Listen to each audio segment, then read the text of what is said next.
Marcus did the math on a Tuesday night. 8 months of side hustle work. Late nights after the kids were in bed. Saturdays at the kitchen table while his wife ran errands alone. A laptop that never fully closed. He added it up. 900 hours of extra work. Just over $6,000 earned. $6.67 per hour. He stared at that number for a long time.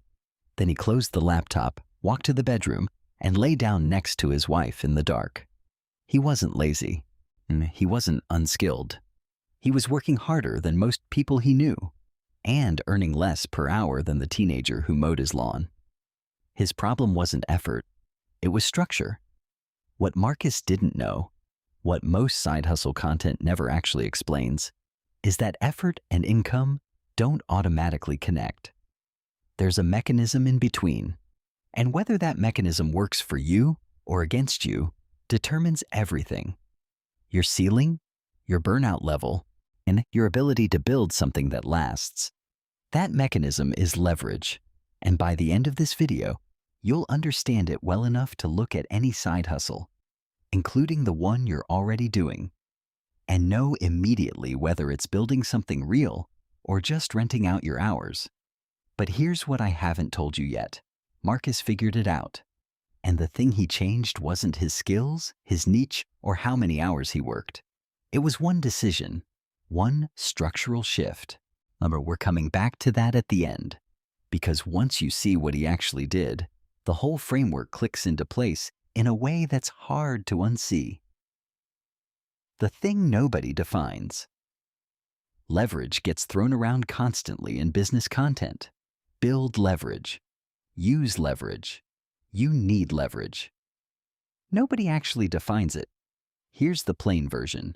Leverage is the gap between the time you put in and the income that comes out. Small gap, low leverage. You work 1 hour, you earn for 1 hour. But stop working, income stops. Doesn't matter how efficient you get. The ceiling is your available hours. Wide gap, high leverage. You do work once. That work keeps generating income while you're at your day job, while you're asleep, while you're at your kid's football match. The output isn't tied to your presence anymore. Now, here's the part that stings. You can be working incredibly hard, Marcus level hard, and still have almost zero leverage. And because effort and leverage are completely independent variables, the hustle world conflates them constantly. Work harder and you'll earn more. Sometimes. But if the structure doesn't have leverage built into it, more effort just means more hours at the same broken rate. There are 3 leverage tiers in the world of online income. Most people spend their entire side hustle career in Tier 1 without realizing there's a Tier 2 and a Tier 3. And the reason they stay stuck isn't laziness. It's that nobody ever showed them the map. Here's the map. Tier 1. The floor that feels like progress. Tier 1 is where almost everyone starts. Microtasks, transcription, data entry, basic Fiverr gigs, logos, simple writing, generic editing, zero startup cost, low barrier to entry. You can earn something real within 2 to 4 weeks. That's genuinely true. I'm not setting this up to dismiss it. But here's the structural reality. Your income scales linearly with your hours. Want to double what you earn? Double your hours. Want to 10 times it? Find a way to clone yourself. Because no matter how skilled you get, the math doesn't change. The ceiling is always your available time. And Tier 1 is the most saturated space online. Fiverr has millions of active sellers. The platform algorithm, especially for new accounts, rewards low prices, and fast delivery. And so you start cheap and compete globally against people willing to go cheaper. Your hourly rate stays compressed not because you're not good, but because the structure demands it. Here's the dangerous part though. Tier 1 pays. Not a lot, but enough. And that's what makes it a trap. Because $400 a month feels like evidence that you're building something. It feels like momentum. But income and momentum are not the same thing. A $400 a month from Tier 1 in month 1 and $400 a month from Tier 1 in month 18 are the same income, paid for the same hours with the same ceiling. Nothing compounded, nothing built. The one thing Tier 1 does give you, if you're paying attention, is knowledge, client knowledge, process knowledge. You learn what people actually need, what problems repeat, what questions always come up. That's worth real money, but only if you carry it somewhere. Use Tier 1 as a classroom. Don't live there. The re-entry. Quick thing before we go further. If you've been in Tier 1 for months or longer, every project you've delivered, every difficult client, every scope creep nightmare has been teaching you something. What people actually need, what they'll pay for, where the real frustration lives. Most people who try to skip straight to Tier 2 without that experience have to learn it the hard way anyway. You already paid that tuition, and the only question is whether you're going to use it. Tier 2. When your skill becomes the engine. Tier 2 is still time for money. Be honest about that going in. But the value per hour increases significantly because you've moved from commodity output to specialized output. Here's how the shift works. Take AI-assisted content production.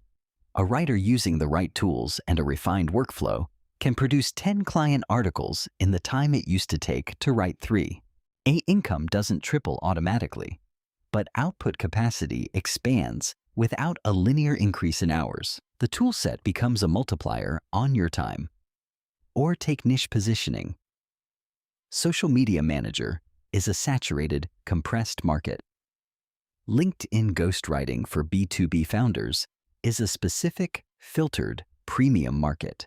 Same underlying skill, completely different rate. The specialization is the leverage, not because you're working harder, but because you've stopped competing with everyone and started serving someone. This pattern holds across every category. Webflow development over basic web design, brand identity for e-commerce over general Fiverr logo work. Podcast editing for course creators over generic audio gigs. The narrower you go, the higher the floor. Realistic timeline, 1 to 3 months to get real traction if your positioning is clear and you're consistent with outreach. Now, the trade-off nobody mentions. Tier 2 has a different kind of ceiling, not an income ceiling, a bandwidth ceiling. You're not just delivering work anymore. You're also pitching, onboarding, managing revisions, chasing invoices, handling client expectations. That admin load is invisible on paper and brutal in practice. If you don't build systems around it, templates, scheduling tools, clear onboarding processes, you'll max out mentally before you max out financially. And there's platform risk at every tier, but especially here.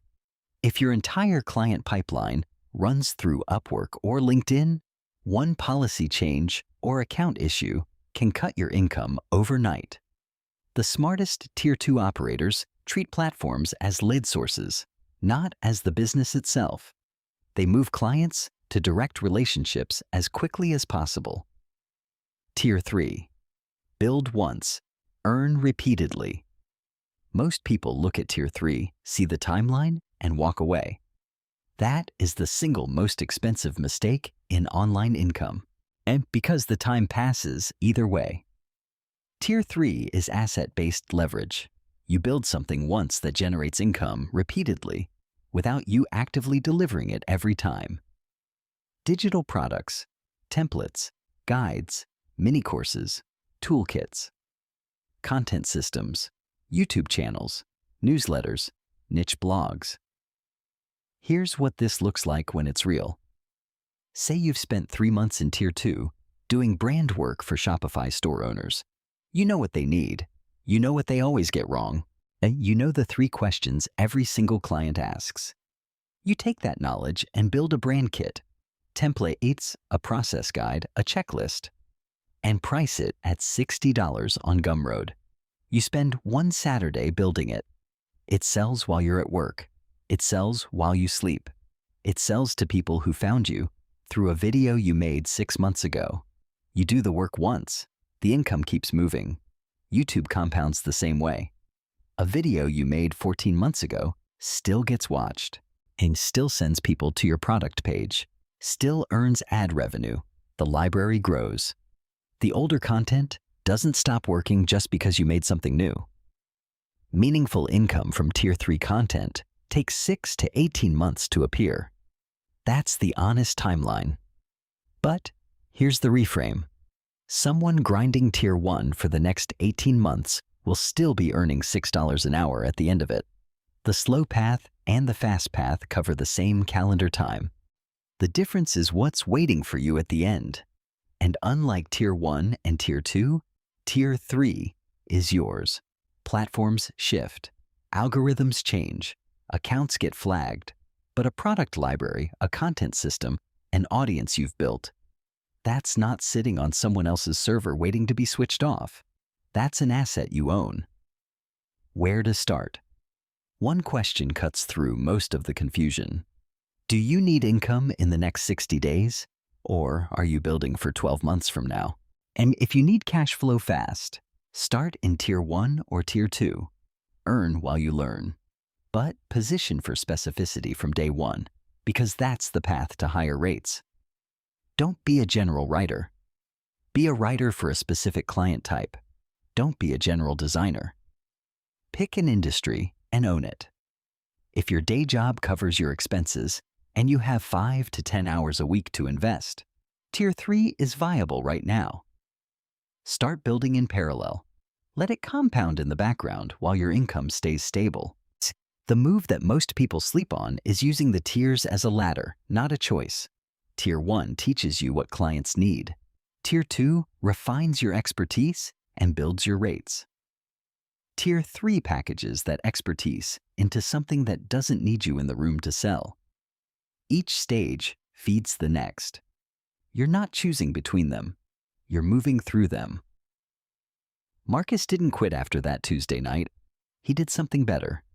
He stopped and thought about what 8 months of Fiverr gigs had actually taught him. He knew what Shopify brands needed. He knew what questions his clients kept asking. He knew what was broken and how most small e-commerce stores showed up visually. He had spent 8 months building knowledge and calling it a side hustle. He moved to Tier 2, repositioned as a brand identity specialist for e-commerce, raised his rates, took fewer clients, built a wait list. Then he built a product, a brand kit based on everything he'd learned. He didn't make $1,000 the first month, but 6 months later that kit was selling without him. And the hours he used to spend at the kitchen table after the kids went to bed, he got some of them back.